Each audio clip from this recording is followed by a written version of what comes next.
think we'll get started. And as a formal welcome to those who are joining us, this is Mickey's Miracles, Caring for Caregivers mental health program. And it's a program designed specifically for caregivers of medically complex children. Obviously, Mickey's Miracles is primarily a pediatric epilepsy organization, but we recognize that challenges with mental health for caregivers doesn't lend itself to just pediatric epilepsy. If you have a child that is medically complex, you're probably dealing with some of the same issues that a parent who's caring for an autistic child or a pediatric epilepsy or some other kind of complex issue is dealing with. And we saw a big need to facilitate these conversations and to provide mental health support in a way that is conversational and casual, but also substantive and practical and applicable. And we certainly want to thank our sponsors, Jazz Pharmaceuticals primarily, and Herrera for their support and for understanding the importance that mental health provides, in particular for caregivers. Obviously, care providers as well, but they were very receptive, and I'm so grateful that they not only saw the need, but they came to the plate with resources to allow us to do this kind of programming. Which is far beyond, pediatric epilepsy. And, Christy sends her regards. She and I have worked on this program for almost a year now. We kicked it off, I think it was last, maybe October or November. And it's grown week over week. And we've had, tens of thousands of people see the content, whether it's a podcast or this webinar. We feel good about how it's growing and want to do our best to reach as many people as possible.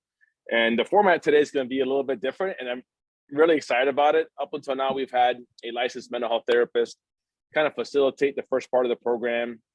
And then we've done a practical exercise, and then we've done questions and answers. And, I thought because of the topics that we've discussed before and some of the recurring themes that we've seen come up over and over again, I thought it would be great to just talk to two warrior mamas and to have an open conversation, open dialogue about, how this has been on you guys and some of the, positives and some of the challenges and some of the coping mechanisms.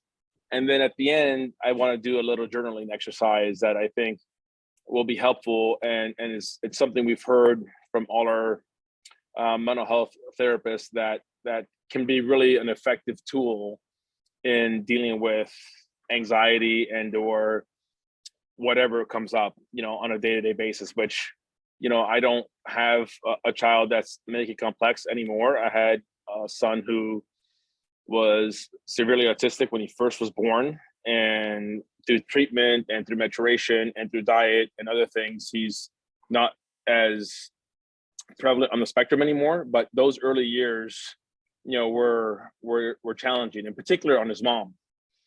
She was a primary caregiver, and and she was a working mom, and I got to see it, not as personally as she did, but I got to see it and her journey on it, and I have so much, empathy and respect for the parents who are dealing with things that are sometimes beyond their control and oftentimes incredibly challenging. So with that, I want to introduce our two panelists today. And we have Colleen Jendreas, who is one of our favorite warrior mamas, and I'm sure you've seen her, and she is mom to Owen, who is a little warrior and has been so resilient.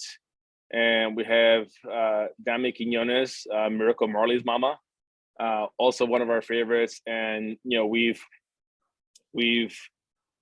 come to enjoy her openness and candor and willing to just share, because as we've seen, sharing provides a lot of support for mamas and dads and other caregivers that maybe don't feel like they have the permission or the position to dive into these conversations. So I'll start with you, Colleen. And we've seen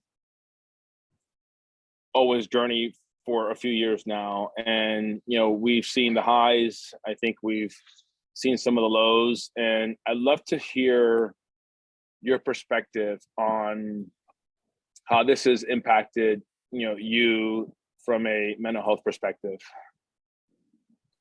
Yeah. Okay. Well, I mean, it's a complicated question and very personal, but I share my son's story in hopes that I will connect with people who are going through something similar, because I feel like that has helped me tremendously, and I think it helps the community tremendously as well. But yeah, so raising a child with medical complexities, disabilities is not something I expected, and nobody really expects. And I don't want to downplay the fact that your first emotion is sad, and the sadness kind of stays with you, but you start to just kind of find like pockets of joy around the sadness, and you accept what this new life is going to be like. And it's really like a journey of acceptance. And for me, I dealt with, the classic symptoms. I was depressed.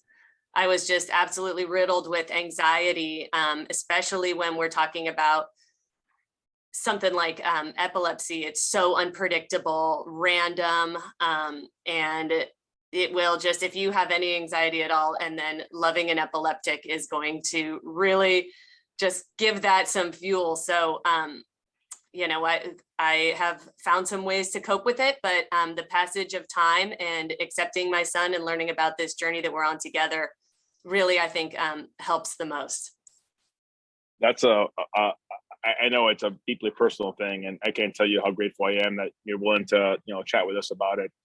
It sounds like time obviously is an important factor in being able to deal with some of the challenges, right? Because you have experience, now, even though it is unpredictable, it being unpredictable itself is something you've come to expect, Yeah. But I wonder, what are some of the things that you can share from a coping perspective? Let's say, something comes up and there's a shift and you feel that kind of anxiety bubbling up, or even grief, because, we know that the stages of grief aren't linear, and you can be in one stage one day and the very next day being in a different stage, depending on what's happening in life and what's happening, with your particular child. So, what are, maybe one thing or maybe two things that have helped you kind of prepare for that unexpected, or for the non-linear journey of pediatric epilepsy and being a caregiver? Yeah, so a couple things really helped me. Like I mentioned before, just kind of jumping right into the community was really helpful. I really looked up to a lot of other moms that were further along in this journey, Christy, of course, being one of them. I found that immensely helpful, because I would just look to these other women who had already gone through this and come out on the other side, and they're still living life and loving their children and being moms and doing normal things despite this really sad thing that happened to them. So I literally went to actual support groups. They have them in the basement of the hospital where my son goes. So and it was brave of me to go to those things. I don't know that that's for everybody, but I just pushed myself there and said, I'm going to go to this support group. I'm going to talk to some people. I'm going to get these feelings out in the open. And I think that was tremendously helpful. And then I, of course, did like the more traditional route too. I found a therapist, like a one-on-one talk therapist, that really helped me along as well, especially in the beginning when you're sort of in that crisis mode. You just got the diagnosis. You're looking down the barrel of a really long and difficult life journey. And sometimes you need professional help right in the beginning. That is really when it's the hardest, I believe.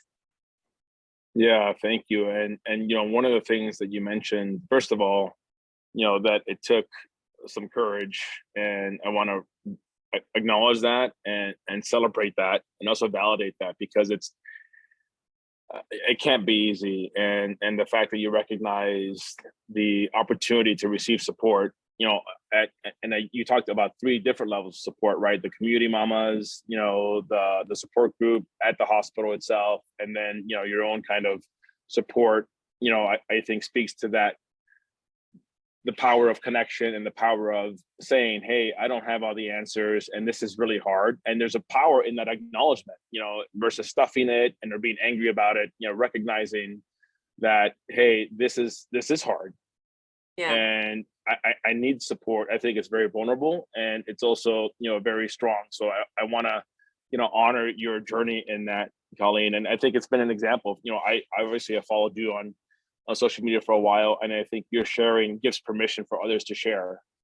And I think your sharing also invites others to open up about their journey and invite support from others. So I really want to take a moment to really thank you for your vulnerability and your strength in sharing as well.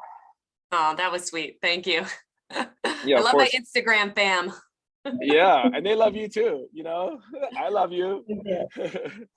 And Dami, we've been working together for a couple of years now, and just in the couple of years, we've known you. We've seen some huge strides, for Marley, and we've seen some, pretty difficult moments, along the way as well. It's that nonlinear journey that we're talking about, and we know some of them are more challenging than others. And I just want to kind of ask, like, how do you deal with it? So it's always an interesting question. When people ask me, oh, I don't know how you do it, I'm like, me either. And I feel like I am in a weird space right now, because the first 2 years of Marley's life was literally survivor mode. It was literally every day there was something new, to battle. We were in the hospital more than we were home. And so I think for the first 2 years, I was literally in survival mode the whole time. And I kind of just forgot about Dami. Not kind of, I did. I did forget about Dami. Moms say they lose yourself. And no, I definitely lost myself. And it was all about Marley and trying to advocate for Marley, trying to be there for Marley, be the best mom that I can be for Marley. And I did my job. I'm still doing it. But now that things are sailing, now the depression is hitting. So now I'm like, okay, what do I do now? Because now I don't have to be in a zone where I'm just thinking about what to do next for Marley. So now I'm finding ways to cope with it rather than just being closed off to my own feelings. So now I'm doing the work as in getting a therapist for myself. I'm doing the journaling. I am making sure that I've been intentional on doing things that I enjoyed before Marley, and trying to find, I guess, myself again, or this new version of myself, which I think, I'm so grateful for this journey because I like who I am today and I wouldn't be this person if I didn't go through what I went through with Marley, but it still sucks. And and listen, there's huge power in admitting that it does suck. Yeah. And it is hard. Yeah, and I there are good days and good days where I am so positive and so happy, and then there are not so good days, and that's okay. And I think I've learned to be no, it's okay, I can be sad today, and that's all right. So that was another thing that I'm learning as well. I think as Marley's getting older, I don't know, things are different now. It's obvious, other people who don't know Marley can now see that Marley's different. Not that their opinion matters, but now it's more, I don't know, it's more prevalent. Yeah. I wonder, and this is a question for either one of you, and thank you for sharing, Dami. And I think there's a lot of power in acknowledging that this is hard. And that it's okay to mourn, it's okay to grieve, it's okay to be sad. Mhm. and not having shame about that, and not beating yourself up because you feel sad, or because you feel like on a particular day you have more anxiety than another day, or you may not be as productive with some of the other things you want to do because so much of your attention is focused around what you're dealing with, for your daughter and or your son. So I think, and one of the therapists we talked with, Eileen Devine, mentioned that, that acknowledgement that, hey, it is hard, and it's not a requirement to say, hey, I'm so strong and everything is fine and I don't need help and everything's going to be okay, because you don't know, right? Mhm. And I think just being aware of that, and knowing it's okay to be sad and or have anxiety or what have you is in of itself a healthy processing, Mhm. of challenges that come up. So I wonder how much, in terms of the day to day, I know there's obviously a lot of work to do. I also wonder, like, do you guys ever find yourself, thinking about, what life beyond, today is for them, and how does that impact, your kind of thought process and cycle of worry and or anxiety or whatever else? Oh yeah. Oh yeah, absolutely. I think that that's probably where the anxiety really comes from, right? We Mhm. have this future, very daunting, ahead of us. We have children that are, going to be alive a long time, and we've got to, we're going to manage this new life. And what happens is, I always tell people, it's like we have the capacity to, we have sadness, we have joy, and eventually the capacity to feel both kind of increases over time. Mhm. And it's like the sadness takes up all your bandwidth in the beginning, and the anxiety, you're so fraught with what's the future going to look like. And then suddenly you're living the future. It's here. It is what it is. It is what it's going to be. And your capacity has just grown. And now you can allow some joy in. But yeah, look, just even today, I'm 5 years into this with my son. I think I have a handle on what the future is going to look like. I mean, I think I do. No one really knows, but it's still really daunting. I find it a lot more comforting to really focus on the present and the immediate future. I try to encourage people who are newly diagnosed, not to look ahead at worst case scenarios, and just kind of live in the moment and try to remember to enjoy your child, and try to find the value in the journey that you're on. But definitely, yep, that future, those thinking of the future is going to be filled with anxiety. I'm sure Dami can also agree with that. Yeah, I feel like whenever I start thinking about the future, that's when the sadness does kick in. Um, and I hope this doesn't get too dark, but like I've even thought of like, what if Marley outlives me? Like that thought scares me. And I feel like one of our jobs as parents are to prepare our children for when we're gone, right? But how do I prepare mine? And Marley's going to be, she's gonna need somebody to take care of her for the rest of her entire life. And if she outlives me, I don't know who that's gonna be. And so the thought of that is scary. So then, like Colleen said, like I try to like not think about those things and just live in the moment. And then we find when we do live in the moment, we create happy memories and we do just enjoy life. I mean, I just took Marley on her first flight. And if you would have told me I was gonna do that a year ago, I would be like, heck no. And but I did it, and I just did it out of the blue, and it felt so good, and it reminded me like, no, we can live this type of life that I do grieve for it. It just looks a little different. Yeah. Wow, that's I mean, my heart like melts, and it feels the pain, and also knowing that there's no one more prepared to navigate that journey than either one of you, because you guys are doing it, day in and day out, even when it's at its hardest. And I think there's a lot of and one of I think it was the first session, it was how a lot of caregivers of medically complex children don't realize how many tools they develop along the way, and how resilient they are, and how they inherently have this capacity for empathy and for resolve and for really grinding through whatever that particular moment calls for, and they survive.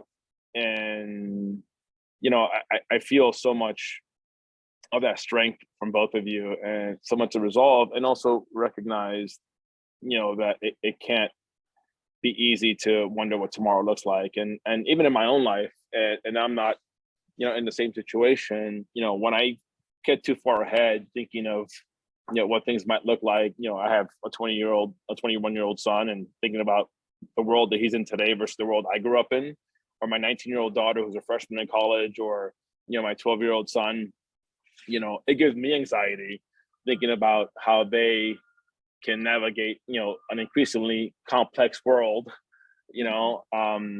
So I think being in the present and doing my best to be in the present is certainly an opportunity to lessen that anxiety a little bit. And I think also having a moment to kind of check in with the opportunities for gratitude along the way, or like Colleen said, to find joy even in the sadness.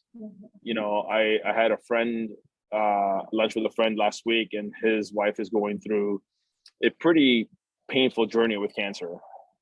And he said, I'm in a constant state of anxiety, but we also find moments for joy, whether that's going out for a nice walk, or sitting on the couch and enjoying a movie together, or taking her to see her favorite fill in the blank. We realize it's a sad situation that is deserving of stress and anxiety, but we also realize that there's opportunities for joy even within the sadness.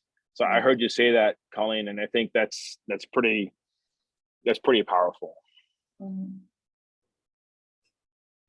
Yeah. What do you want to say something more about that?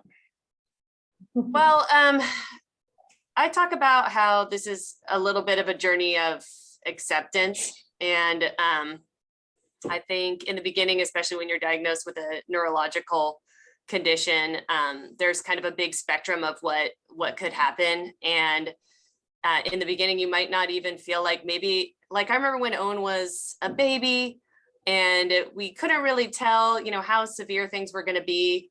I wasn't really sure that I even deserved some of the resources that are out there for parents for comfort. And I was, feeling like these emotions that I was going through were maybe it was like too much.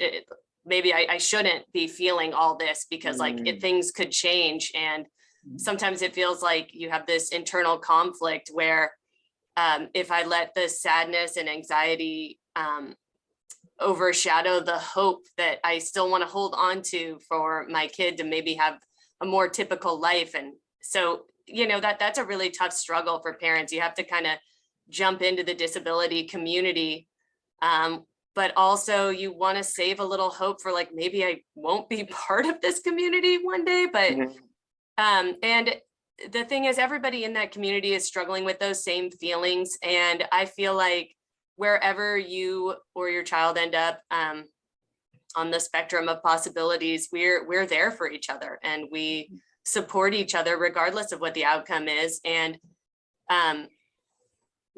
that's what it's about, just this community and supporting each other. I think that has just helped tremendously. Yeah, and that's one of the themes, honestly, Colleen, that has come up in every one of our calls so far, every one of our webinars, is that connection to support, that connection to community. And that certainly looks different for everyone. Obviously, if you're in the rural area, that's going to be primarily online. If you're in an area where your hospital has a support group, that's going to be different. And that's part of why we were motivated to do this, to provide an outlet, for people to connect and to feel okay in talking about it and sharing it, and not having to, stuff the feeling of it and or keep it to yourself and or let shame kind of deepen to the point that you disconnect from the people who you would benefit most from, and those are people walking the walk that you're walking. Because I have found, our community in particular, and even beyond our community, whether it's Ren or, ISAN, or really kind of feeling how supportive and truly empathic everyone is, because like you said, they're all going through some version of that journey. And I think that's been beautiful, Dami, what can you add to that? Well, I just want to say that, especially in the beginning, when you haven't really found the community yet, and you're, being supported by family and friends that have known you kind of before disability entered your life, sometimes they don't really know the right things to say, and it can be a little hurtful. And I remember people just constantly telling me like, oh no, he's going to beat this. And doctors are wrong all the time, and things like that, like, oh, he'll get better, you just got to have faith. And I felt really alone because I knew the truth, and I hear what these doctors are telling me, and I knew I had a better idea of what I was dealing with, and people just wanted to give me platitudes and like deny the reality. And I finally just said, like, to my own mom, can you just like agree with me here? And she was like, well, what would you have me do?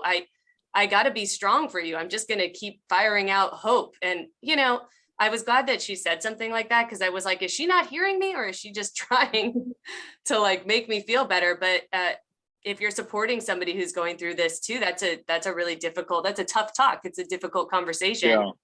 Yeah. And maybe I needed to hear that for a while, just kind of unrelenting hope from people around me, until I needed to actually hear some more reality and truths in what this kind of emotional journey was going to be like. Yeah, Dami, how do you relate to that? I know that obviously you're actively involved, and you have your plate pretty full, right? You raised Marley by yourself, and you're back at school now, and you still work. So I wonder, what your relation to what Colleen just shared is, and if you can offer some insight, from your perspective. Yeah, so I always say this, that like, I don't know where I would be without the connections that I've made through like social media, Instagram. I mean, Colleen's page was one of the first pages that I followed when Marley got diagnosed with epilepsy. And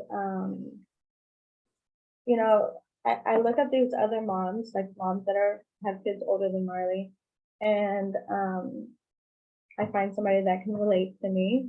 But it also like seeing Owen, right? That gave me hope. That gave me a sense of like, okay, things are hard, but it's gonna be okay.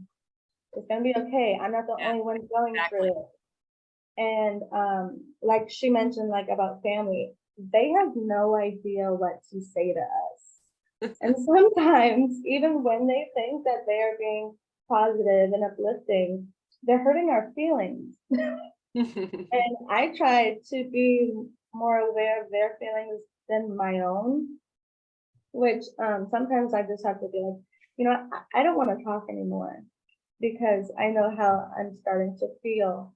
I mean, I had a family member one time say to me, a family member that lives in, like, they were from Jamaica, and they were like, oh no, kids like Marley, we just leave them in the house, they don't come out.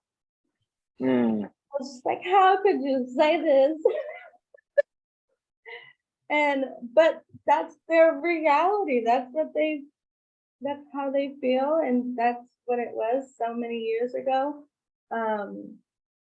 But I guess seeing other families like make it happen has always given me like the strength to say like, okay, I can do this, and by myself, like I can still do this. It's so funny because even today, Marley's PT was like, wow, like you've been by yourself Marley's whole life. I'm like, yeah. She's like, how have you made it happen? I'm like, I just do, like any other parent would. Like we just do what we have to do, no matter what the circumstances. And I think over time, like Colleen had mentioned, like acceptance. once we accept things as it is, I think that's when like our family and our friends that we had before our children came along, I think that's when they start accepting things maybe down the line. Even like the word disabled, like for a long time, my family did not want me calling Marley disabled. And I'm like, but that's what she is, and that's okay. But she's not going to grow out of it. Like, this is who Marley is. And I think them seeing like how much I've accepted it and how much I'm okay with that my family came along long after. Yeah. Mm-hmm. And two of the, and I know we're running short on time because I want to get to the journal and exercise here. That's the what we call the practical. Okay. Even though I could talk with both of you about this for a long time. Oh yeah. The two things I've heard the most is community, right? Connection to community, and that community can be different. And by the way, that community doesn't mean it's always going to be right, or they're going to say the right thing, as we've learned, from each of your kind of experiences. But connection to support, beyond, your immediate, is an important part of coping and providing almost some balance and some kind of permission to be okay with not being okay. Mm-hmm. And two is, acceptance, right? Acceptance for what the reality is, acceptance for how difficult that reality is, and acknowledging that, yeah, I have a child that is disabled. I have a child who may have an uncertain future. I have a child that requires, me to be at my level best, whatever that looks like, every single day.